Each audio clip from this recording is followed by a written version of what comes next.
Apakah kita bangsa Indonesia siap bermedsos zaman digital ini?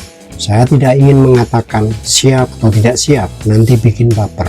Dalam titik kesadaran saya, dalam batas tertentu, siapapun, apapun penilaiannya akan mengundang caci maki daripada renungan bersama. Ngomongin soal sistem politik di negeri ini dengan beberapa contoh bagaimana kandidasi presiden berlangsung, ada saja yang salah tangkap atau salah tuding.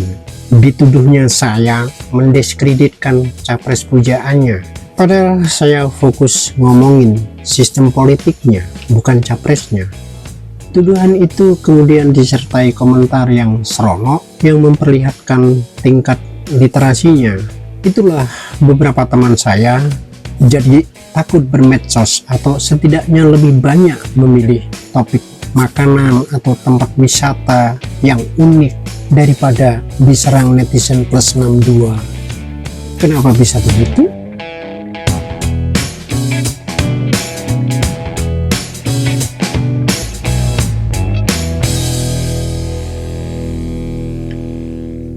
Saudara-saudara sebangsa dan setanah air, sedunia dan seakhirat, secapres ataupun bukan, jika beda jangan baper.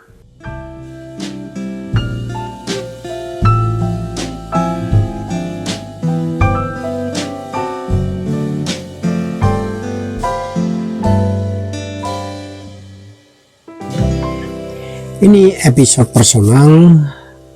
Terlebih dulu permisi, ini mau curhat. Usia saya sudah di atas 60 tahun. Sejak usia 16 tahun ketika saya kelas 2 SMP, saya sudah menulis di media cetak harian di Jogja, di koran Kedaulatan Rakyat. Bukan menulis surat pembaca atau puisi, tetapi opini. Dimulai, dimuat dan mendapatkan honor. Dan sejak itu saya menulis serta mendapatkan honor tulisan. Bukan hanya di media kota tempat tinggal saya di Jogja waktu itu, melainkan juga setelah remaja bersama beberapa teman menulis di berbagai media cetak, di berbagai kota, di Jakarta, Bandung, Semarang, Surabaya, bahkan Medan, Manado, Pontianak, Bali. Kemudian saya bekerja di televisi swasta di Jakarta, sembari menulis diantaranya beberapa novel dan buku non-fiksi yang sudah diterbitkan. Dengan latar belakang itu, saya ingin menjelaskan bahwa dunia tulis-menulis telah saya geluti hampir setengah abad, bahkan menjadi profesi utama. Ini bukan soal senior atau junior, terkenal atau tidak, tetapi ingin saya katakan, saya berbekal modal yang saya rasa cukup untuk terjun berliterasi di berbagai platform medsos pada saat saya semestinya memilih menikmati hidup sebagai pensiunan.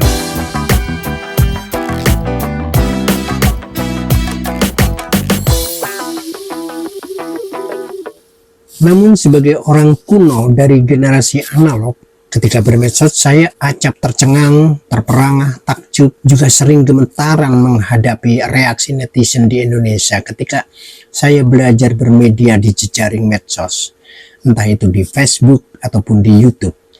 Di IG dan Twitter saya juga punya akunnya, tapi saya tidak cukup akrab karena saya merasa Facebook dan YouTube lebih memadai bagi karakter saya sebagai ruang bermedia.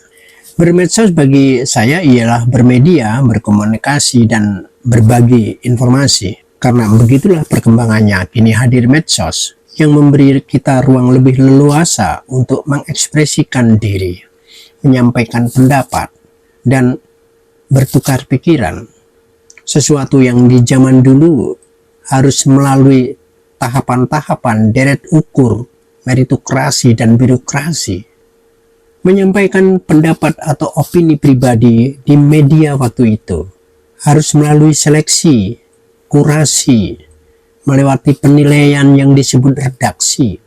Ada faktor objektif dan ada faktor subjektif.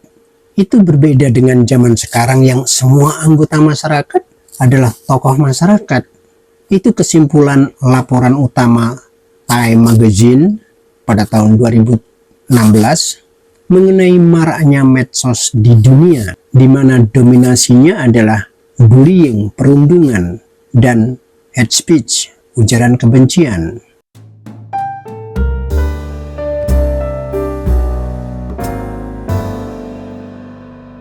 Majalah tersebut mewawancarai berbagai ahli sosial dan komunikasi, menyimpulkan antara lain hal itu tidak bisa dilepaskan dari meritokrasi dan birokrasi yang menempatkan peran-peran sosial masyarakat seolah sebuah hierarki.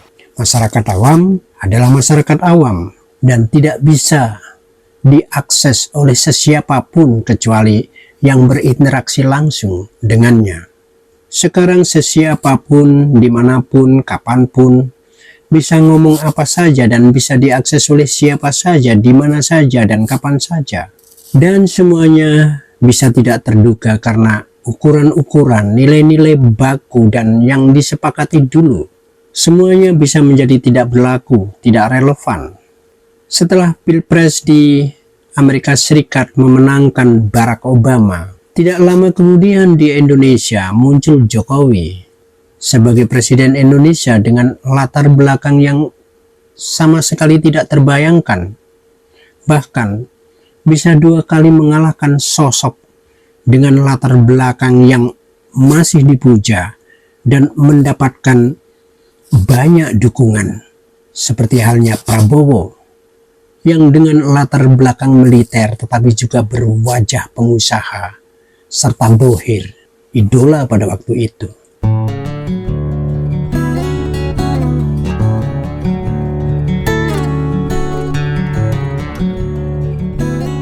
Medsos di zaman Kiwari telah banyak melahirkan tokoh fenomenal di Indonesia. Ada yang dengan tipe seperti Alif Bata, ada pula Bonge, JJ Slebem, Roy Kurma, Nadia dan Tegar. Dan ketika mereka surut muncul Fajar Setboy, di samping para bohir medsos macam Atta Halilintar, Baim Wong, Raffi Ahmad, Deddy Corbuzier, dan sebagainya. Belum pula para pahlawan daerah macam Lek Damis dari Cepu, Hajar Pamuji di Pati, Sibun dari Banyumas ataupun Malih Madeli dari Pamekasan Madura, dan lain sebagainya dengan penghasilan puluhan bahkan ratusan juta rupiah per bulan di zaman pandemi.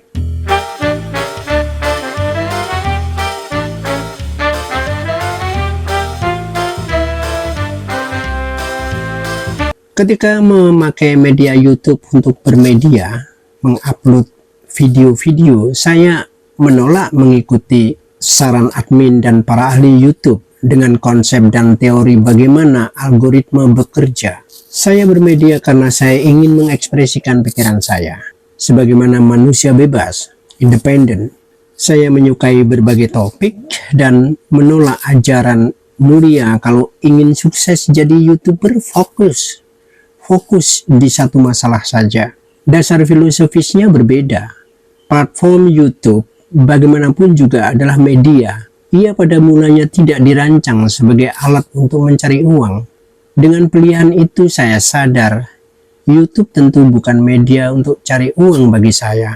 Karena dalam dunia profesi saya bermedia, YouTube menurut saya tidak memberi penghargaan yang memadai, yang layak.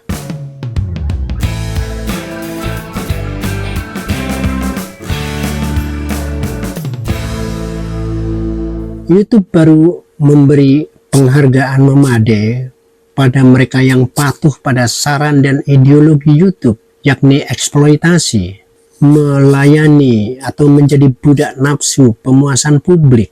Ideologinya ialah viralisme dan verbalisme yang kadang bisa berubah menjadi vandalisme. Saya mengambil jalur lain di jalur eksplorasi dan independen. Saya membuat kanal YouTube pada tahun 2012, tetapi baru tahun 2019 saya mulai sering upload video. Saya tidak membeli program atau software yang untuk melipat gandakan follower, subscriber, tidak menyiasatinya dengan trik yang bisa dilakukan asal mau belajar kunci-kunci program atau membeli pada para ahli program Saya biarkan kanal saya untuk memenuhi keinginan saya, dan alhamdulillah meski lambat, kini sudah 17,8 ribu. Terima kasih pada Anda semua yang telah subscribe meski tidak selalu menontonnya. Apalagi penonton saya sering tidak lebih dari 50 orang, itu pun diantaranya mungkin karena kepo atau kepencet.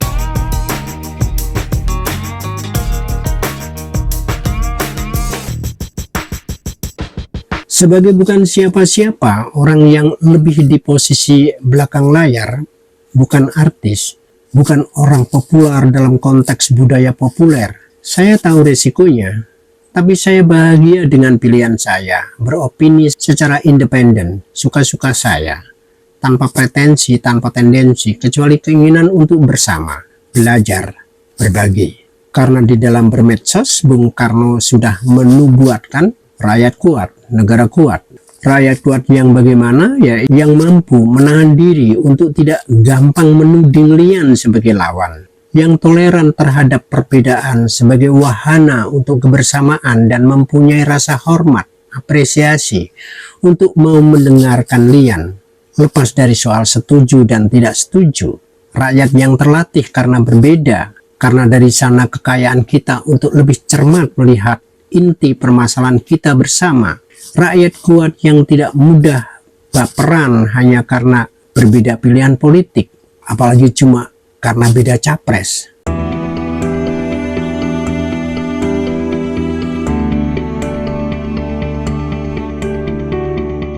Terima kasih pada para penggagas YouTube yang mempercepat proses demokratisasi tanpa koar-koar politik. Terima kasih pada para teman yang telah mensubscribe kanal Mata Jogja atau kanal Sunardian Wirodono ini. Meski saya sudah kebal dari caci maki, juga ujaran kebencian, dan meski saya orang yang teguh dan tabah dengan apa yang saya yakini, saya tetap dengan rendah hati belajar mengarungi platform medsos yang ajaib ini. Belajar meningkatkan kemampuan literasi kita bersama dengan bermedsos untuk membangun diri masing-masing, untuk menghargai peradaban dan kemanusiaan. Terima kasih telah bersedia berbeda, tetapi tetap berbagi dan saling menghargai. Termasuk untuk meyakini bahwa capres-capres bukan segalanya. Tidak lebih penting dari tumbuhnya kesadaran bersama, untuk tumbuh bersama dengan sesanti, rakyat kuat, negara kuat. Jangan malu beropini, jangan takut menyatakan pendapat, tapi juga jangan malu-maluin, apalagi nakut-nakutin.